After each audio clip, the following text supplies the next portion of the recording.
কিরে আফরাত 10 মিনিটে ভর্তি হয়ে অনেক ইংলিশ বলা শুরু করছিস, ইমপ্রুভ করছিস। My favorite series is Stranger Things. Mindflayer is one of my favorite character. আমি প্রথম যেদিন এসেছিলাম সেদিন ক্লাসটা একটু আমার নার্ভাস ছিলাম। অ্যাক্টিভিটিস করার পর আমার মনে হইলো যে আমি একটু ইমপ্রুভ করতে পারবো এখান থেকে। ইংলিশ এমন একটা জিনিস, এটা যদি আপনি কন্টিনিউ করতে পারেন তাহলে আপনাকে আর ফিরে রাখার মতো কারো শক্তি নেই।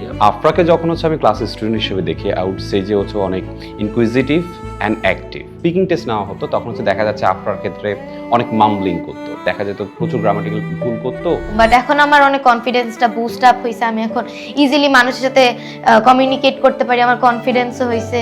অনেক স্টুডেন্ট থাকে যাদেরকে আমাদেরকে একটু পুশ করতে হয় যেন আরেকটু অ্যাক্টিভ হয়, গ্রুপ ওয়ার্কগুলোতে যেন অন্যদের সাথে কথা বলে, সেই জিনিস আফরার ক্ষেত্রে বলতে হয় না। আমাদের মেইনলি ল্যাঙ্গুয়েজ ক্লাবে আমরা শিখি কিভাবে কি করা যায়, ডিবেট করা যায় এন্ড এভরিথিং, আরো মজার মজার কাজ করতে পারি। আমি চাই আমার মেয়ে তো অবশ্যই উচ্চশিক্ষায় শিক্ষিত হোক, এটা তো সব ফ্রেন্ডসই চায়, সর্বোচ্চ লেভেলে যাওয়ার জন্য আশা করি।